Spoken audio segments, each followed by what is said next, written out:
What happens when one of Hollywood's most respected legends walks onto a morning talk show and gets blindsided by a host who thinks she can tear him down on live television?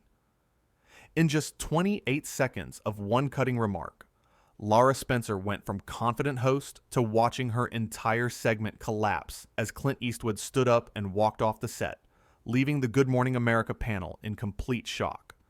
This was supposed to be a simple interview. Clint Eastwood, the man who defined cool in Hollywood for over 6 decades, was there to talk about his latest directorial project. The studio audience was packed. The cameras were rolling. Everything seemed perfect. But nobody, absolutely nobody, could have predicted what was about to unfold. Clint walked onto the set with that signature calm presence he's known for. No fanfare, no ego, just a quiet confidence that comes from being a true professional. He shook hands with Lara Spencer, nodded to Robin Roberts and George Stephanopoulos at the panel desk, and took his seat. The audience applauded warmly. You could feel the respect in the room. Lara started with what seemed like friendly banter. "Clint, thank you so much for being here. We're so excited to have you." Clint gave a small smile. "Happy to be here." "So," Lara continued, leaning forward with that practiced television host energy, "you've been making movies for, what, 100 years now?" The audience gave a polite laugh. Clint didn't. He just looked at her with those steely eyes and said, "Long time, yeah." There was a brief pause. You could sense something shift in the air. Robin Roberts glanced over from her spot, clearly picking up on the slight tension. Lara giggled, that high-pitched television laugh that seemed almost rehearsed. "I mean, seriously though, you started in the 50s, right? That's like ancient history in Hollywood terms." 1955, Clint said evenly. "First credited role." "Wow, 55, Lara repeated, emphasizing the date like it was some kind of museum artifact. "That's before most of our audience was even born. Before their parents were born. Probably." George shifted in his seat. You could see him starting to realize where this was going. Robin's smile had become fixed, professional, the kind you wear when you're trying to stay neutral, but you're not happy with what's happening. Lara pressed on. "Your new film is getting a lot of buzz, but I have to ask, and I think America wants to know, do you ever think about retirement? I mean, you're 80-something years old. Don't you think it's time to, pass the torch to younger filmmakers who might have fresher perspectives?" The studio went quiet. George Stephanopoulos shifted uncomfortably in his chair. That wasn't just a question. That was a dig. Clint took a breath. His face remained calm, but you could see the slightest tightening around his eyes. "I'll retire when I feel like I don't have anything left to say. Right now, I've got plenty to say." Right, Lara said, waving her hand dismissively. "But isn't Hollywood kind of moving past the whole tough guy, Western masculine thing you're known for? I mean, audiences today want something different. They want diversity. They want new voices. Do you ever worry that your style of filmmaking is, well, outdated?" Robin Roberts actually spoke up at this point. "Lara, I think what Clint brings to cinema is timeless, actually." But Lara wasn't backing down. She had that look in her eye, the one that said she thought she was conducting some hard-hitting interview. No, Robin, I think it's a fair question. Clint, you've made a career out of playing these stoic, silent types. But that's not really what connects with people anymore, is it? Today's audiences want emotion, vulnerability, characters who actually talk about their feelings." Clint's jaw tightened just slightly. "My characters say what needs to be said. Nothing more, nothing less." "See? But that's exactly what I'm talking about," Lara said, and there was almost a condescending tone creeping into her voice now. That whole strong, silent thing. It's very 1970s, don't you think? I mean, we've evolved past that as a society. People want to see men who aren't afraid to cry, who aren't afraid to be vulnerable. "My films have plenty of emotion," Clint replied, his voice still measured.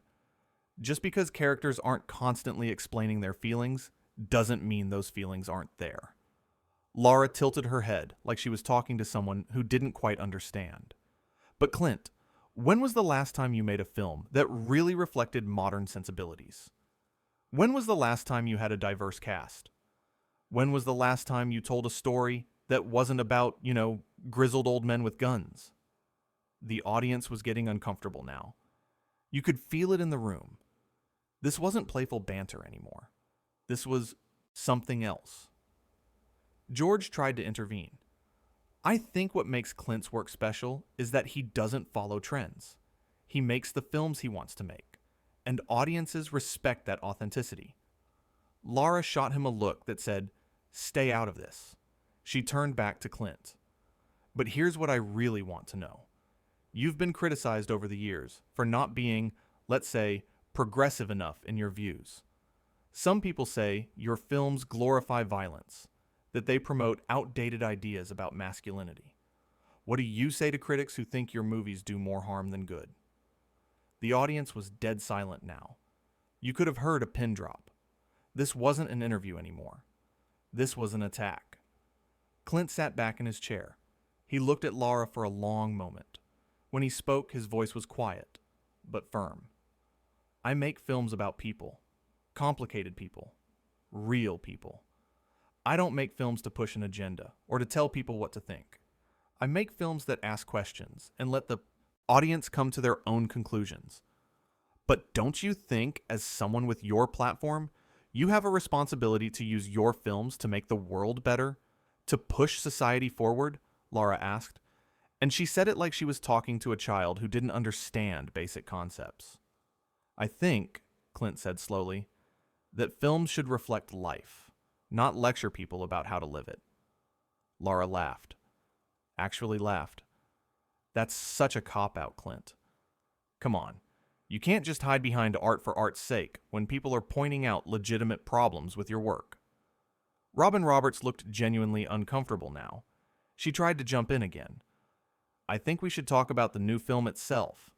Clint, can you tell us about the story?" But Lara kept going. "No, I want to stay on this for a second because I think it's important. Clint, you're a relic of old Hollywood. And that's fine. That's your legacy.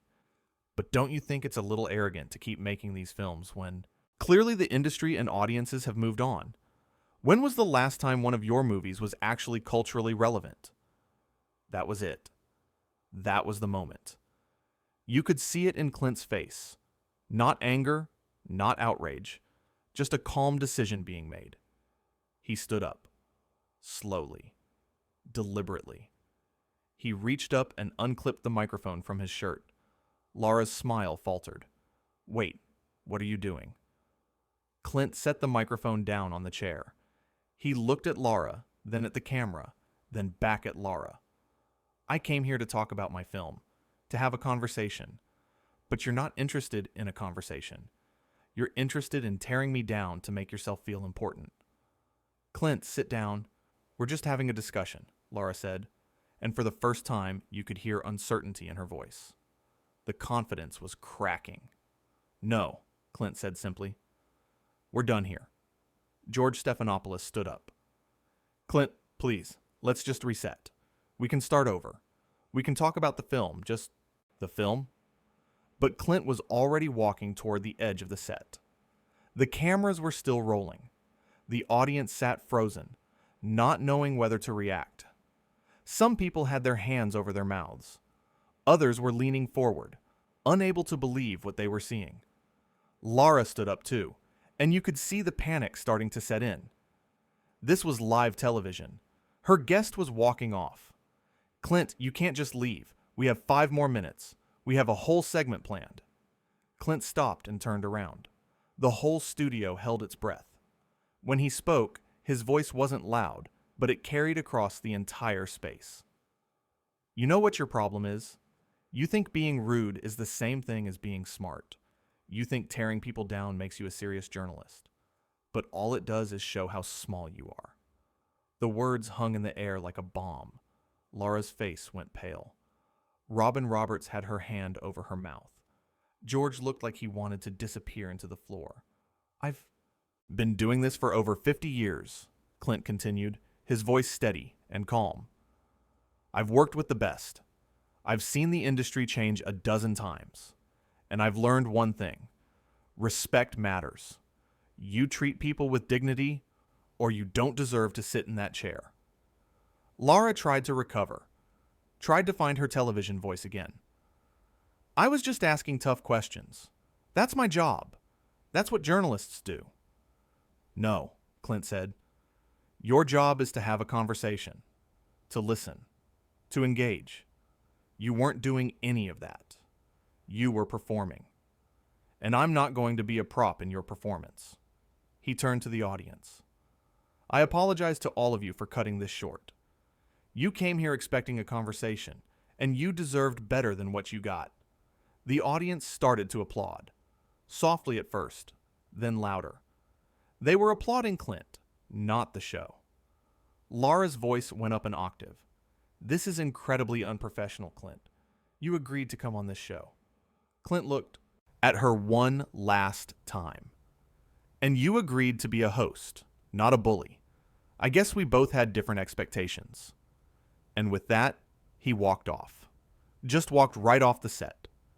The cameras followed him as he pushed through the studio doors and disappeared into the hallway. The panel desk was chaos. Lara stood there, her mouth opening and closing like she couldn't find words. Robin Roberts was shaking her head. George Stephanopoulos was trying to signal to the producers. Finally, Lara turned to the camera, trying desperately to regain control. Well, that was, unexpected. Clearly, Clint Eastwood couldn't handle some direct questions about his relevance in today's Hollywood. But her voice was shaking. You could see it in her eyes. She knew she'd messed up. She knew the audience had turned on her. The applause for Clint was still echoing in the studio. Robin Roberts took over. We're going to take a quick break. When we come back, we'll have our cooking segment.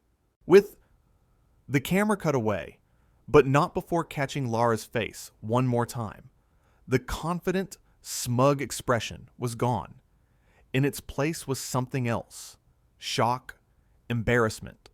The realization that she'd just been put in her place on live television by a man who didn't need to raise his voice or lose his cool to do it. Backstage, according to crew members who were there, Clint didn't storm around or complain. He simply thanked the makeup artist who helped remove his powder, shook hands with a few stagehands who'd worked with him before, and walked out of the building. Professional to the very end. One crew member said he even stopped to hold the door for someone carrying equipment. That's the kind of person he was.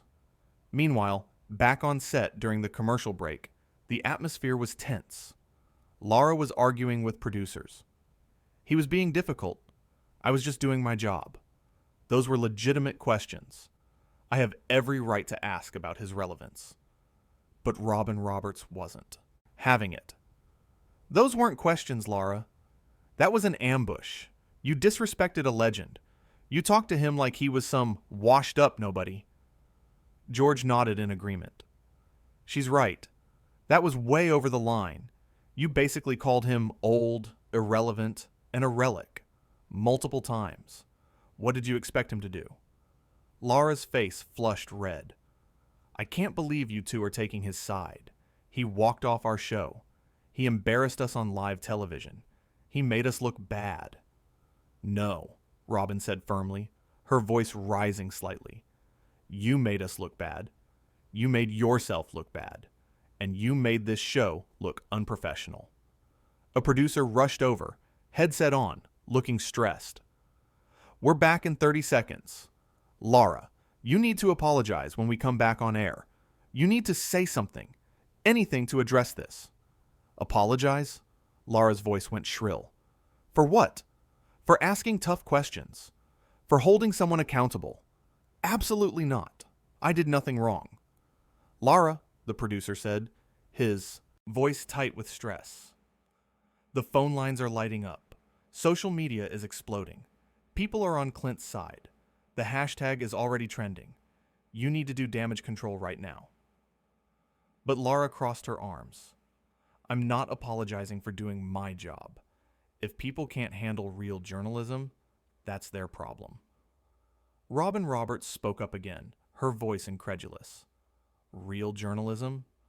Lara, you weren't practicing journalism.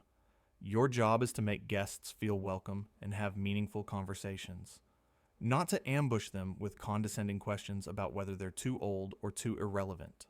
That wasn't journalism. That was a hit job. Oh, please, Lara snapped. Don't act all high and mighty with me, Robin. You're just mad because I actually asked the questions everyone's thinking instead of giving him some softball interview. George stepped closer. No one was thinking those questions, Lara. That was all you, and you phrased them in the most insulting way possible. The E-Joe. Producer held up his hand. 10 seconds. Lara, please, just say something. Acknowledge what happened. When they came back from commercial, Lara's smile was forced, tight. Welcome back to Good Morning America. We want to address what just happened with our guest Clint Eastwood. She paused. You could see her wrestling with herself. Mr. Eastwood decided to leave our interview early after we engaged in what I felt was a spirited discussion about his career and his films. We wish him well. That was it. No apology. No acknowledgement of what had really happened. Just a corporate sanitized version of events. Robin Roberts looked directly at the camera. I think we all have tremendous respect for Clint Eastwood and his contributions to cinema. He's a true icon, and we were honored to have him, even briefly. It was a subtle rebuke of Lara, and everyone watching knew it. The rest of the show was awkward. Lara tried to act normal, tried to smile and laugh through the cooking segment and the weather report. But there was a stiffness to her now. The easy confidence was gone. During another commercial break, George pulled Lara aside, away from the cameras and crew. His face was serious, more serious than most people had ever seen him. You need to understand what just happened. That wasn't some nobody you could push around. That was Clint Eastwood. The man is a living legend. He's won Academy Awards. He's directed masterpieces. He's respected by everyone in the industry. And you treated him like he was some washed-up has-been.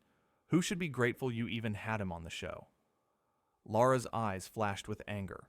She crossed her arms defensively. I treated him like I treat everyone, with tough questions, with real journalism. I don't believe in giving celebrities a free pass just because they're famous. There's a difference between tough questions and insulting someone, George said, his voice rising slightly. You basically called him old, irrelevant, and harmful to society. You questioned whether he should even be making movies anymore. You dismissed his entire career, his entire body of work. What did you think was going to happen? Did you think he was going to sit there and take it? I think he showed his true colors, Lara shot back, her voice defensive. He can't handle criticism. He can't handle being questioned. He's from a generation that expects everyone to kiss the ring, to worship at the altar of these old Hollywood legends. George stared at her like he didn't recognize the person in front of him. Are you serious right now? Did you not see what happened out there? You weren't criticizing him. You were belittling him. And he responded with more grace and dignity than you deserved. Robin Roberts had heard enough. She walked over. Lara, listen to yourself. You're not hearing what we're saying. This isn't about him not being able to handle criticism. This is about you being disrespectful. There's a way to ask challenging questions with grace and respect. You didn't do that. Lara looked between them. So you're both against me now? We're trying to help you, George said. Because when this show is over, you're going to see the clips online. You're going to see the reaction. And it's not going to be pretty. But Lara just shook her head and walked away. Back in the studio, the audience was still buzzing. People were whispering to each other, pulling out their phones. Some were already tweeting about what they'd witnessed. The energy in the room had completely changed. A production assistant approached Robin during another break. You're trending on Twitter. People are praising you for trying to defend Clint. Robin sighed. I wasn't trying to trend. I was trying to do the right thing. Well, Lara's trending too, the assistant said carefully. But, not in a good way.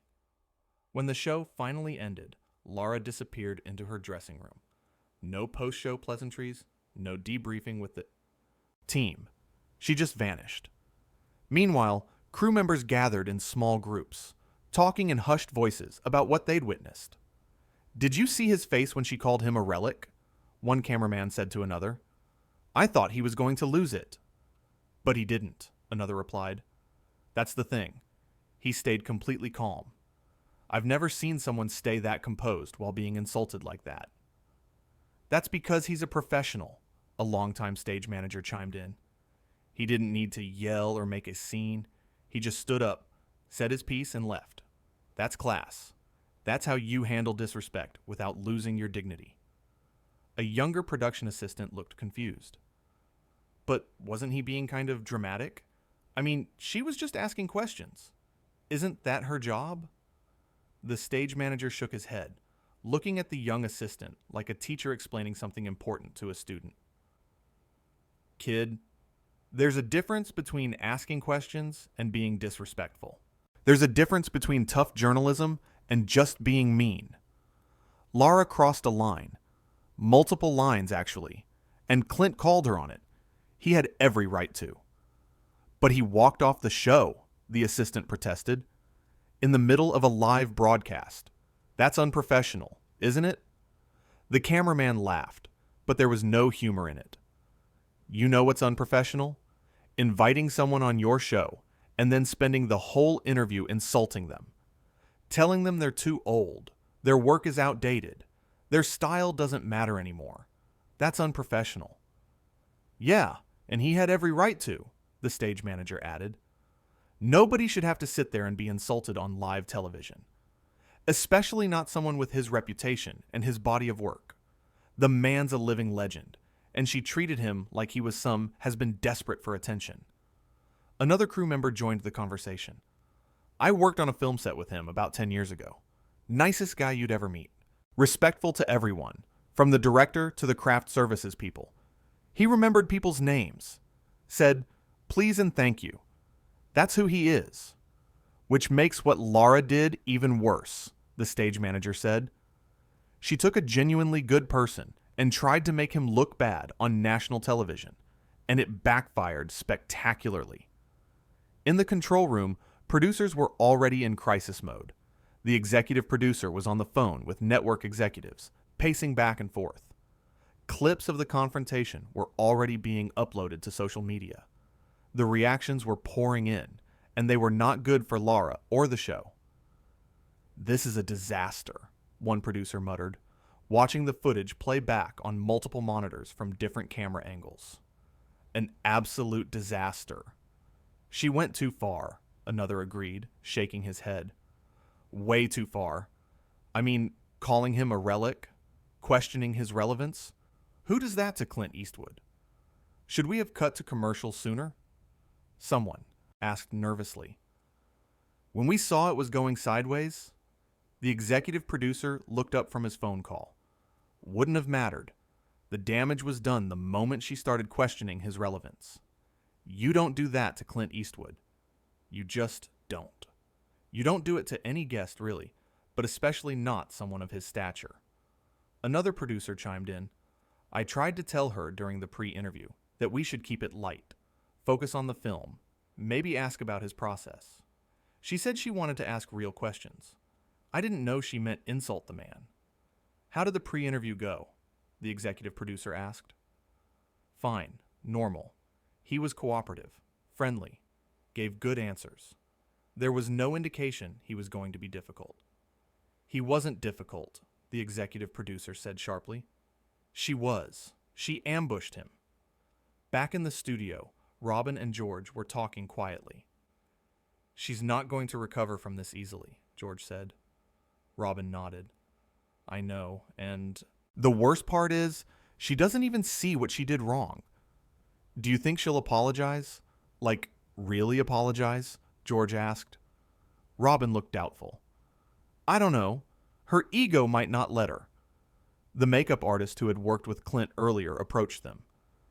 "Excuse me, but I just wanted to say thank you for sticking up for him in there. He was nothing but kind and respectful to everyone backstage. He didn't deserve that." "We know," Robin said gently. "Trust me, we know." Hours later, the clips were everywhere. Every news outlet, every entertainment show, every social media platform. The confrontation between Clint Eastwood and Lara Spencer on Good Morning America was the only thing anyone was talking about. But this story ends right there, in that studio, in those moments after Clint walked out. Because what mattered wasn't what happened next in the news cycle or how the network responded.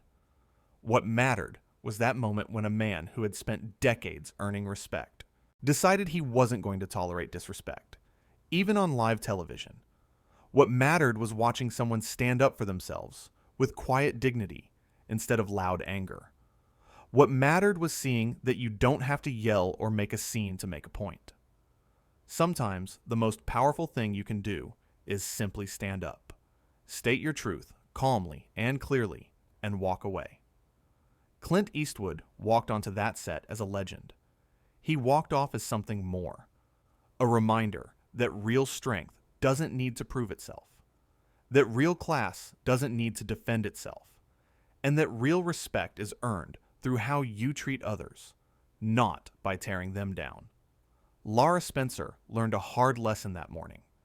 You can have all the questions in the world, all the confidence of a television host, all the platform of a major network show, but none of that matters if you forget the basic principle of human decency. Treat people with respect, or don't be surprised when they refuse to let you treat them poorly. The cameras caught it all. The condescension in Lara's voice, the dismissiveness of her questions, the way she talked down to someone who had forgotten more about filmmaking and professionalism than she'd ever know. And they caught his response too. Calm, measured, devastating in its simplicity. Robin Roberts said it best during that commercial break. It wasn't journalism, it was ego. And ego, as Lara discovered, can make you feel powerful right up until the moment it makes you look small. The audience that came to see a nice morning chat show got something else entirely. They got a masterclass in dignity. They got to see what happens when someone decides their self-respect is more important than playing along with someone else's game. They got to witness the difference between someone who commands respect and someone who demands it. And in those 28 seconds, when Lara made that cutting remark about Clint being a relic of old Hollywood, she set in motion a chain of events that would define the entire segment. Because Clint didn't respond with anger or insults. He responded with something much more powerful. The truth. He told her exactly what her problem was. He called out her behavior for what it was. And then he left, because he understood something fundamental. You teach people how to treat you, and sometimes the best way to teach that lesson is to refuse to participate in your own disrespect. The studio lights were still bright. The cameras were still rolling. The show would go on. But everyone in that building knew they'd just witnessed something significant. Not a celebrity meltdown or a dramatic fight, but a quiet, powerful moment of someone choosing dignity over spectacle.